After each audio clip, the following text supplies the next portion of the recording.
Oi, pessoas, tudo bom com vocês? Viram meu sorriso? Sorriso. Por quê? Duas coisas boas. Primeiro, cortei o cabelo. Não tenho mais a franja do Justin Bieber cantando Baby. Aí até ouvi agora o Léo botando Baby. Não, mas não pode, né, Léo? Até ouvi. Enfim. A outra alegria é que eu tô, ó, sentindo o aroma doce e contagiante e alegre e maravilhoso do quê? Do feriado. Dia 21 aí, feriado, gente. E daí, graças a esse feriado, este vídeo aqui, humilde, tá contextualizado, tá historicizado. Essa palavra existe, talvez, não sei. E por que que está dentro desse contexto todo? Porque uma das muitas coisas de Carol é não conseguir dividir a literatura, as obras literárias dos seus momentos históricos. Eu acho que é muito mais fácil a gente entender por que um certo escritor ou uma certa escritora escreveram daquele jeito, com aquela linguagem, sobre aquele assunto, e até com aquele formato de texto, se a gente entende em que momento histórico essa pessoa viveu. Então, eu nunca consegui separar isso. E até era engraçado, porque quando eu estava em sala de aula, dando aula de literatura, muitos alunos e alunas chegavam na minha sala e pegavam o caderno de história, porque eles achavam muito parecidas as duas matérias. Eu ficava bem feliz, eu acho que são duas coisas que fazem muito parte uma da outra mesmo. E uma das coisas de Carol? Não. Uma das escolas literárias brasileiras que faz, assim, totalmente sentido a gente entender o momento histórico para entender ela é o arcadismo brasileiro. Daí vocês estão pensando, arcadismo brasileiro? Minha senhora, mas o que é isso?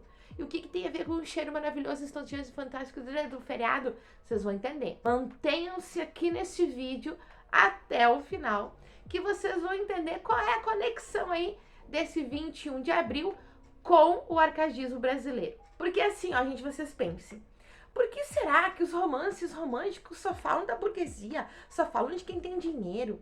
Ai, por que no realismo brasileiro o Machado de Assis fazia uma análise da vida do personagem? Essas coisas são explicadas pelo momento histórico. E o arcadismo brasileiro é uma escola mais antiga e um pouquinho mais difícil de entender. Mas entendendo o seu momento histórico, fica mais fácil. E é isso que eu vim fazer para vocês hoje. Trazer para facilitar um pouquinho o arcadismo e conectar com o feriado que está alegrando minha vida sempre. Sempre um feriado alegra a vida de uma professora. Bom, o arcadismo brasileiro começou aqui no Brasil, ou a gente convencionou dizer que ele começou em 1768, quando o Cláudio Manuel da Costa lançou o livro Obras Poéticas. É um livro que é mais conhecido pela palavra obras, que eu acho que não tem nenhuma criatividade, né? Mas é obras poéticas. E o arcadismo, gente, ele se concentra mais na região de Minas Gerais, principalmente na cidade de Ouro Preto, porque a galera que escreveu nessa escola literária morava todo mundo lá. Por que morava todo mundo lá? Porque talvez o mundo inteiro estivesse lá e não é uma metáfora, não é uma hipérbole, é de fato que todo mundo estava lá. Porque a gente está falando da época do ciclo do ouro, da mineração do ouro, todo mundo enlouquecido, inclusive tinha até a febre do ouro, né, gente? Então, Minas Gerais, Ouro Preto era o centro das coisas, porque lá estava rolando todo o esquema do ciclo do ouro. Isso resultou num desenvolvimento econômico da região e principalmente em se tornar o centro econômico do Brasil. Né? Então teve também o desenvolvimento urbano, e vocês estavam pensando, e um social? Não, necessariamente, né? Porque aqui no nosso país uma coisa não tem muito conexão com a outra, mas enfim, se desenvolveu economicamente, se transformou no centro econômico, se desenvolveu de uma cidade assim, teve um desenvolvimento urbano, e tudo isso fez com que os intelectuais da época pensassem assim, olha aí, gente, mas estamos aqui com esse monte de ouro, né? Podíamos estar ganhando um dinheirão com isso. Podíamos. Estávamos? Não estávamos, porque o Brasil ainda era dependente de Portugal. Portugal era nossa metrópole e esse dinheirão todo estava indo para lá. O ouro todo estava sendo vendido para a Europa e para muitos lugares, né, gente? Aí o pessoal disse assim, tá, mas que estranho, né? Bom, se todo esse ouro tá saindo aqui do Brasil, podíamos estar ganhando um dinheirão com isso, né? Mas é Portugal que está ganhando. Então, quem na verdade depende de quem? Será que é o Brasil que depende de Portugal? Ou é Portugal que está dependendo das riquezas naturais do Brasil? Olha que reflexão, hein, gente? E ainda tinha um esquema assim, ó, gente. Não sei se eu tô totalmente certa, tá? Eu já li sobre isso, mas talvez, não sei, né? Meus conhecimentos históricos também não são os melhores. Mas diz que o esquema era assim, ó, a pessoa achava, né, o seu ouro, sua pepita, né, de ouro. Agora me veio a mulher Pepita, Léo. Foi a mulher Pepita aqui junto comigo. Achava sua pepita de ouro, mas essa pessoa não era livre para sair vendendo para quem ela quisesse, para negociar valores e tal. Não. Todo o ouro encontrado, minerado, tinha que ser vendido para um funcionário oficial de Portugal. E daí, esse ouro era vendido de Portugal vendia esse ouro para os outros. Então, assim, não podia eu estar lá com a minha pedrinha de ouro. Ai, daí eu vi alguém, vem aqui, quer comprar ouro? Vendo, troco ouro. Não, não era assim. Tinha que passar pelo funcionário de Portugal. E claro, né, gente, a venda para esse funcionário de Portugal, o dinheiro era pouquinho, né? A gente tá pagando tanto. Mas quando eles vendiam para os outros, era assim, ó, o triplo, quádruplo. Eles ganhavam muito, muito dinheiro. E como eu falei, os intelectuais perceberam que estava uma furada isso aí. E assim, em 1789, aconteceu a Inconfidência Mineira. Ó, um passinho chegando no feriado, hein? Já curte aqui, gostaram da conexão? Já entenderam essa conexão? Então deixe uma curtida neste vídeo, deixe o comentário de vocês, se vocês acham que é mais interessante estudar literatura junto com a história, ou se vocês acham que não precisa. Lembra também de se inscrever aqui no canal, ativar o sininho, espalhar esses vídeos aí pros amiguinhos, amiguinhas, pra gente crescer. Não esquece de fazer tudo isso, tá? Então tivemos um movimento separatista, querendo a independência do Brasil de Portugal, que foi a Inconfidência Mineira. E quem é o cara mais famosão, o herói da Inconfidência Mineira no Brasil? Tiradentes. E dia 21 de abril temos o feriado de Tiradentes e é por isso que este vídeo está todo contextualizado. Além do Tiradentes, que ficou o mais famosão de todos, a maioria dos poetas que fizeram parte do arcadismo brasileiro também eram rebeldes da Inconfidência Mineira. O Cláudio Manuel da Costa, o Manuel Antônio Gonzaga, não é Manuel, eu errei. Tomás Antônio Gonzaga. Ai, gente, é o nome com os nomes compridos aqui, ó. Errei, vou falar de novo. Cláudio Manuel da Costa e Tomás Antônio Gonzaga. Então, esses dois foram os dois principais poetas árcades. E o que aconteceu com eles, tá? Então eles eram poetas, faziam parte da Inconfidência Mineira, que fim levou eles, porque o feriado é só de Tiradentes. O seguinte, o Cláudio Manuel da Costa, ele foi preso em 1789, e dizem que ele se matou aos 60 anos na cadeia. Mas dizem, porque ultimamente, nos últimos anos, aos bons anos, na verdade, se assume que ele teria sido morto na cadeia e forjado o suicídio dele. Então já sabemos aí que esse suicídio preso não tá muito certo. Provavelmente mataram ele e fingiram que foi um suicídio. E o Tomás Antônio Gonzaga, ele foi exilado para a África depois de ser preso no Rio de Janeiro. E ele morreu daí em algum país africano, que eu não sei dizer para vocês qual é.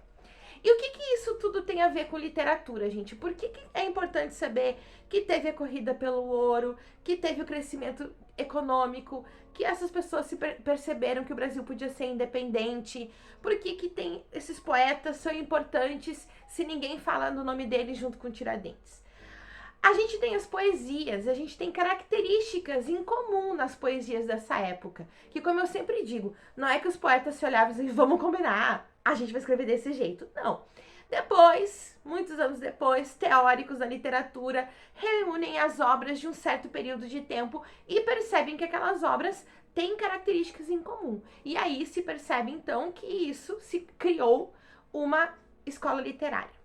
Dentro do arcadismo, a gente tem algumas características dentro da poesia que estão muito conectadas ao que esses poetas passaram por participar da Inconfidência Mineira, por serem intelectuais nessa época, por viverem no meio do furdunço de Ouro Preto, por serem advogados. Então, o primeiro deles é o uso de pseudônimos. Pseudônimos são nomes falsos. Eu já até comentei, já tem até um vídeo aqui no canal que fala de alguns escritores que usaram pseudônimos. Então, é o uso de nomes falsos. Que vocês pensem, né? Se eles estavam se colocando contra Portugal, eles eram inimigos, né? Instituído inimigos do rei de Portugal. Então, eles não iam, né, escrever poesia, sair, né, espalhando a poesia deles com o nome deles mesmos. Então, eles usavam pseudônimos. O Cláudio Manuel da Costa, ele tinha 2 pseudônimos. Na obra mais crítica dele, ele era o Critilo, e na outra, ele era Gloucester Saturnio, eu quase não lembrei. É um nome horroroso, né, gente? Eu vou inventar um nome falso? Vou botar uma coisa horrorosa, Gloucester Saturnio. E o Gloucester Saturnio era o pseudônimo das poesias mais líricas, né? Nessas poesias ele falava sobre a vida no campo, que eu já vou explicar para vocês. O Tomás Antônio Gonzaga é o Dirceu, que se alguém aqui foi bem traumatizado na escola, ele escreveu o livro Marília de Dirceu. A Marília representa uma noiva que ele teve, que um pouco antes de casar com ela, vocês já repararam como tem gente que um pouquinho antes de casar com a noiva dá umas complicadas aqui? Nossa, gente, acho que, olha, não é bom ter um noivado muito comprido, tá, gente? Se vocês estão noivos ou noivas, encurta esse noivado e vai casar, porque às vezes acontece umas coisas. A pessoa pode ser exilada pra África, tá? Bom, então o Tomás Antônio Gonzaga, um pouquinho antes de casar com a noiva dele, foi preso, né? Daí o pai da noiva já disse, não quero saber, tô envolvida com esses bagaceiros de Confidência Mineira. E depois de ser preso, como eu falei pra vocês, ele foi exilado para algum país africano e nunca mais viu a noiva. E ele escreveu Marília de Dirceu, que é um livro de poesias líricas, amorosas, também falando na vida no campo e dizendo todo o amor que ele tem pela Marília e que representando o amor que ele nunca pôde concretizar com a noiva dele. Então, uso de pseudônimos para até se esconder, né, da polícia, da perseguição e tal. A vida no campo. Muito já li que a escolha de falar sobre a vida no campo era uma maneira de fugir da sua realidade. E a fuga da realidade é outra característica dessa escola. Então, a vida no campo representa o oposto da vida que esses poetas estavam tendo. Eles estavam vivendo numa grande cidade, grande para 1780 e poucos, né, gente, aqui no Brasil. Estavam vivendo a vida de uma grande cidade, eles estavam participando de um movimento separatista para tornar o Brasil independente de Portugal. Eles eram advogados, não estava fácil ser eles, a vida deles estava difícil. Onde é que eles encontrariam paz? Onde é que eles encontrariam uma vida mais tranquila, uma vida perfeita? Na natureza. E aí a escolha de falar da vida no campo, das ovelhinhas, dos tomatinhos, era lindo. E também, então, como eu falei, a fuga da realidade. Minha vida está uma droga, estou para ser presa a qualquer momento, estou revoltado com a situação do meu país.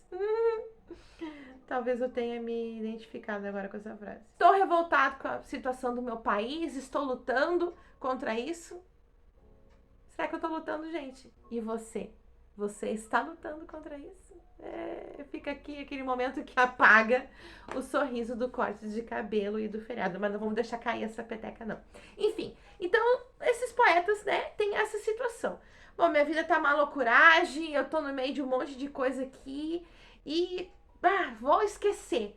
Então esse esquecer é se dedicar para sua poesia, usar a escrita como uma fuga da sua realidade, escrever sobre uma vida sonhada e perfeita.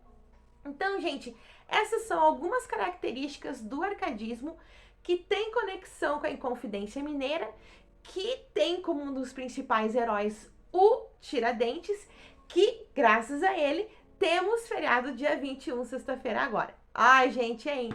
A literatura é uma ciência exata, vocês estão vendo? O arcadismo, gente, tem muitas outras características mais formais sobre o vocabulário, o formato do poema, mas são essas que eu contei para vocês que tem conexão com o momento histórico. Para vocês fez sentido? Conta aqui para mim se fez sentido para vocês ou se vocês acham, nossa, que viagem. Isso é uma forçação de barra desses teóricos aí, hein? Pode ser também. Contem a opinião de vocês e eu quero saber uma coisa. O que vocês fazem para fugir da realidade de vocês? Não sei se vocês já perceberam, mas eu leio.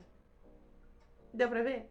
Léo, conta aqui pra nós em algum lugar o que tu faz pra fugir da tua realidade. Inspira aí os nossos, não sei como é que fala, nossos seguidores? Não, nossos inscritos. Inspira, Léo, nossos inscritos. Eu leio. O que tu faz, Léo?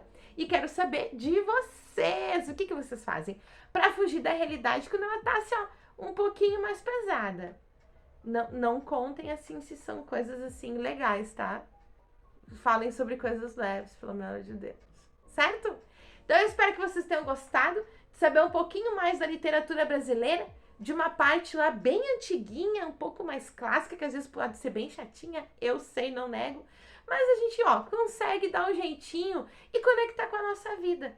Porque quem é que, pelo menos um dia da vida, não tentou fugir da sua realidade através de um hobby, de uma saída com os amigos, de uma cervejinha, de uma comida boa? Então, contem aqui a opinião de vocês, contem como é que é a fuga da realidade de vocês, deixa a curtida, deixa o comentário, se inscreve, clica no sininho e espalha esse vídeo, certo?